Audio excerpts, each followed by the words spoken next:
And just briefly, I would like to introduce Connie de Vos. Hello, Connie. Hello. And then I will just let the Connie to see the class. So. Oh, there's many people there. Yeah, we are trying to do our best. And of course, so we are quite interested in your field and your topic. So yeah, that's the reason. And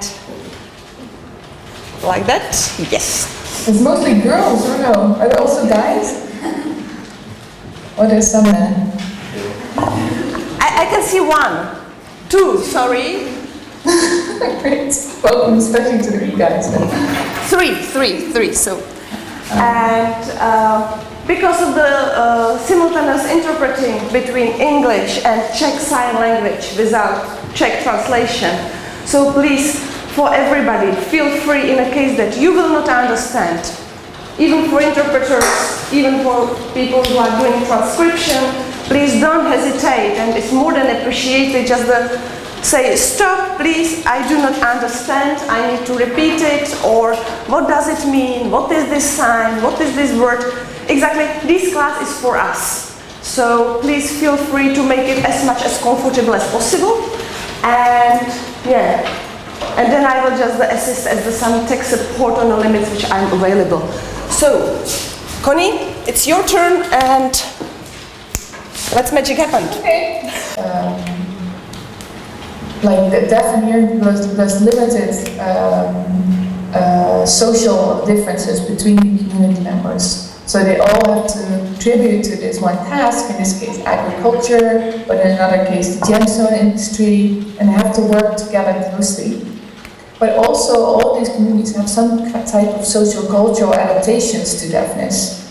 So in a particular community that I work in Bali, people have a shared belief in a deaf guide, and also deaf men are thought of as brave yet very sensitive, and that means that their deaf men sort of lead the village security guard, because people have these positive ideas about deaf people. Also, they are allowed to bury the dead in the cemetery. Which is also a specific ceremonial task. So they also hold professional positions that are key to vitality of the village. So for instance, one of the deaf men takes care of the village irrigation system. And you might imagine Sorry. Village irrigation system like the sewage system, or?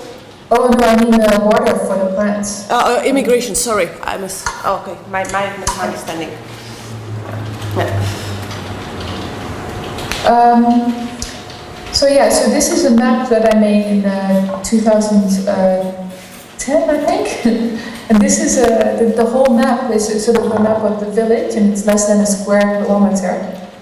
And what you can see, basically each smaller part is one of the clans, and you can see that the deaf people, which are marked up by the black and white figures, are sort of spread out through all of the village clans.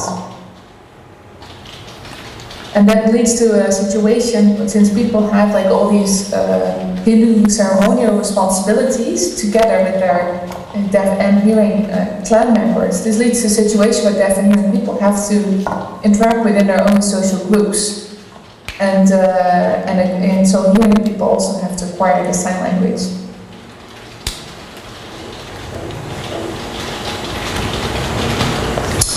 So this is something that this is a puzzle that I wanted to talk to you about. So from the moment that Kataklok has emerged, and has really been in intimate cross-modal contact with Balinese. So the majority of native signers are in fact hearing people, and the majority of signers are bimodal bilinguals who use Balinese as a first language.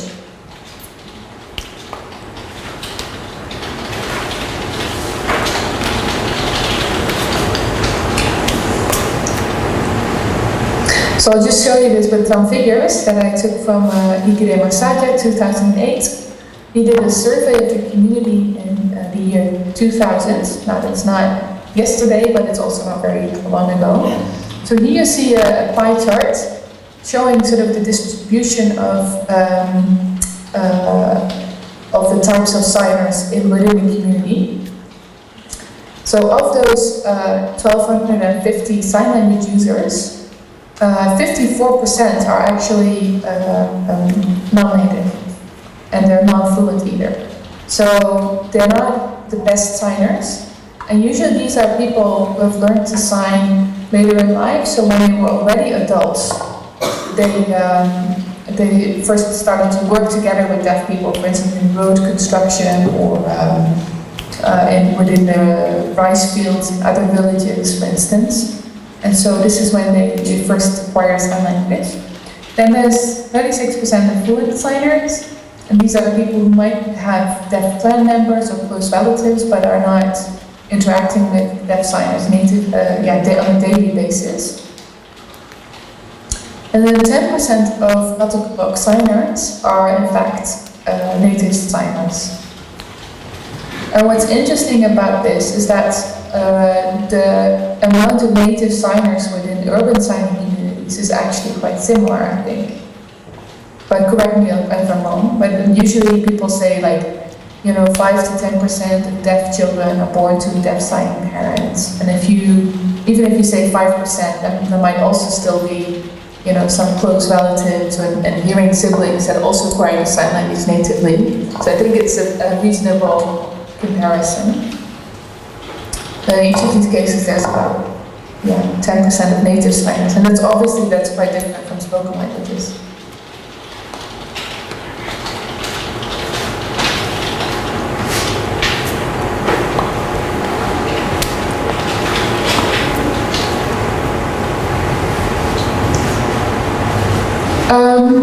Then if we look into those 10%, then you can see that actually, in this case, in this particular survey, and this was, so this researcher went together with a deaf man, he went through the village and basically he knocked on every door and he asked people to talk with the deaf person and see how far they would get.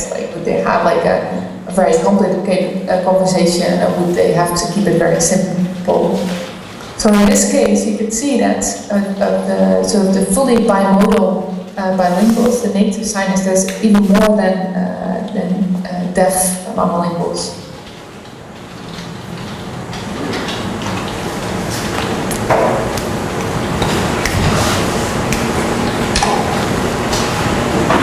So I wanted to show you this video, just to give you an idea of what native sign language acquisition looks like within this community. And so in this segment you see one of the hearing children in interaction with her deaf grandfather and a deaf brother as well. And I think it's actually a hearing brother, but also a sign language brother. So just like deaf children growing up in this environment, she acquires Katakolok natively, and this is because the people live in family compounds, and so because this hearing child, she grows up with all these deaf aunts and uncles and nieces and cousins, and so she acquires it in spontaneous interaction. And so my Balinese is pretty poor, but I think if you can hear in the background that the research assistant is saying something like, "Oh, there's Kamala who's begging for food," and I also selected this segment, and you'll see it in a little bit. Is that just to give you an example of what early child-directed signing looks like? So there's a lot of signing on the child's body with a lot of repetitions of signs. And I think it's particularly cute that the girl also adopts this strategy. So she produces the sign for meat on her grandfather's face.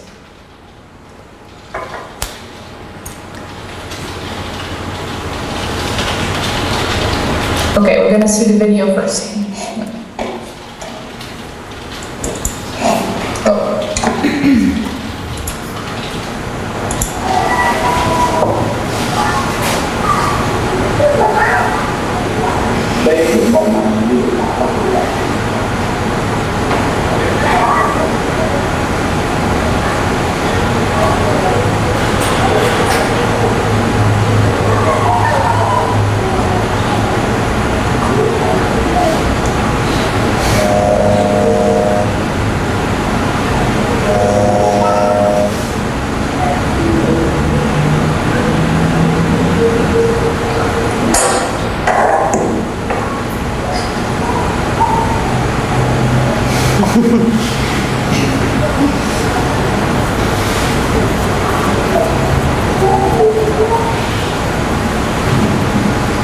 Yeah, so you could also see that the grandfather also politely tells her to go and get food with her mummy rather than ask him for it.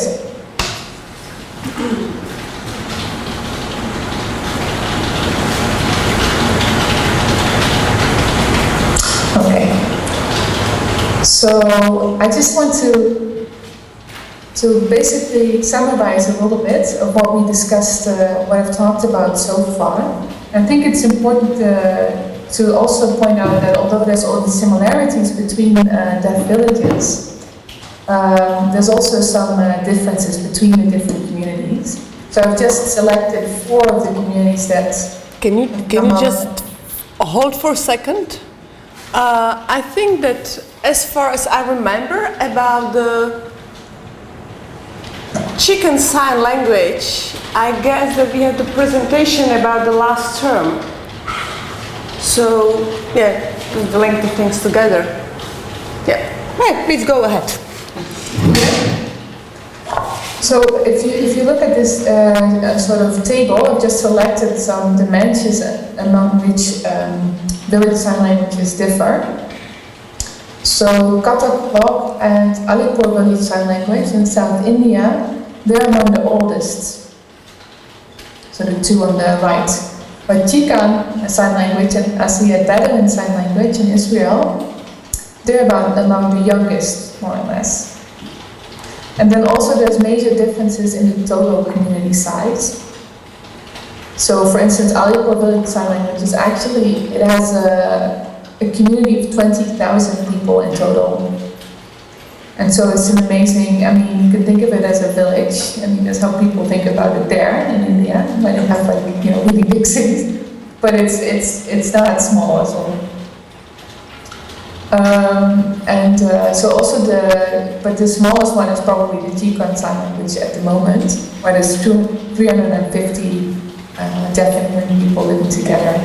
And so the number of deaf people differs accordingly, but also percentage-wise, it might be a big difference. And I think basically what you need is like a stable critical mass of deaf people.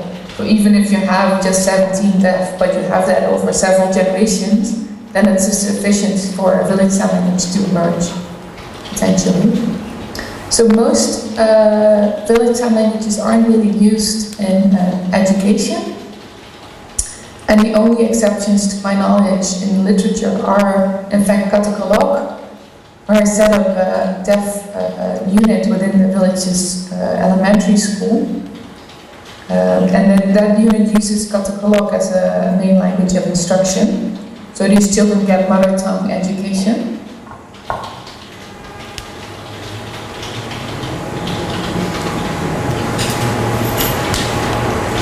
Yeah, and this is also the case in Alipur sign language.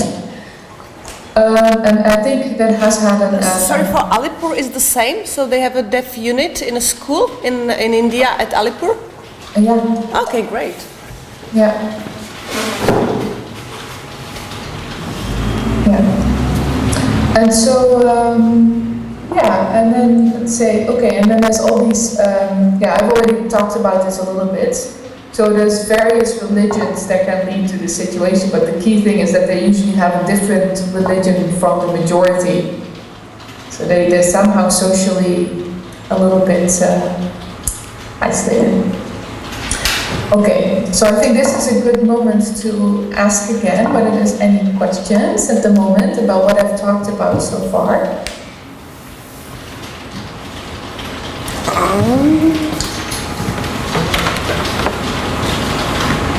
So, some questions? Again, I have plenty, but then you know, I can have a beer with Connie anytime. As far as she will have time, but for you it's better opportunity. Okay, so if you don't have any questions, but I have. But still, you mentioned a critical mass of deaf people in a certain community. So can you say what is this critical mass in percentage? Let's say if in community is a 5% of deaf people, that's already critical mass, or 2% or 10%, or do you have numbers like that? But the key is, I'm actually working with a computer modeler to figure that out, and we've submitted this poster to a TISLA conference. Okay, great. But I think... I can wait for the end of the detective story? Or... No, but I can sort of give you a guesstimate of what we think it means. So I think it's just not just that you have to have a percentage, and the percentages from that villages lie between 1.5% and 3.5%, approximately. And so Katakolok has 2.2. But it's not just, the thing is, the one community in PNG that I talked about, it had a rubella epidemic. Mm-hmm. So there's one generation of body deaf babies. But then it's not really sustained across time because it's not hereditary deafness. Mm-hmm. And so, and the same thing is actually also happens with dominant genes causing deafness, because they're so marked out, then sometimes that isn't really sustained for more than 2 or 3 generations. While recessive deafness, because it's so sort of sporadically you have a deaf child, it's actually the gene itself spreads through the population more quickly without going noticed, basically, and so people can discriminate against something that they can't see, right? So that's also an important factor. But I'm modeling that, and we're gonna work on it more in November. So I'll keep you posted. Great. We want to quantify that somehow. Okay, so you don't have any questions for me so far, but I have a question because I want to know whether you've actually understood what I've said. So I would like to ask that for maybe maximally 5 minutes, you group up in teams of 4 or 5 people and help me fill this table, because I really want to know how you would relate what I've just talked about village sign languages to what you know about urban sign languages. And you can take the Czech situation as a sort of a vantage point for comparison. So what do you think, how these communities differ in terms of the domains of sign language use? Well, I guess education is quite an easy one, but also how it differs in terms of professional opportunities for deaf people and for the structures of social life for deaf people. So if you could now just take maximally 5 minutes, and then I want maybe 4 teams. Is that possible with the group? So 4 or 5 teams I think we'll be able to manage. Okay, but discuss all 4 items. Okay. So you can observe. I will. Yeah. So if I can kindly ask you to make the groups, like 4 or 5 groups, or groups of 4 or 5, maybe 6 people, as you wanna. So if the appreciated signers can just join together, or we can use sign language interpreters as well. And now we have only 5 minutes, so please make the groups. The more you may make, the more time we will lose.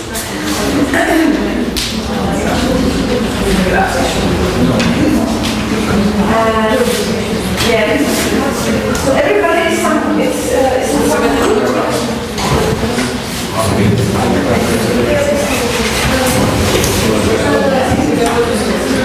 okay, and bring the pen and paper.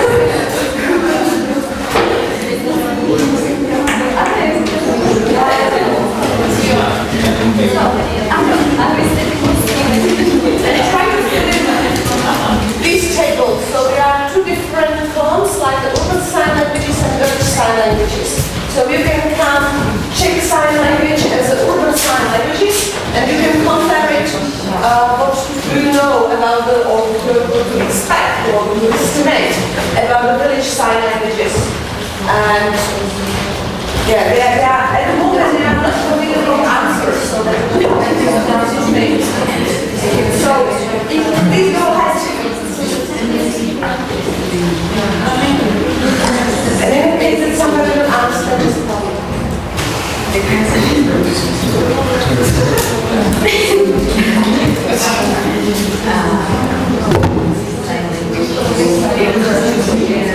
Yeah?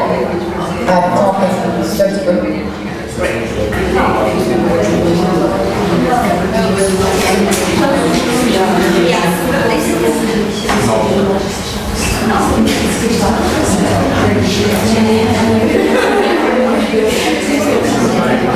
collection is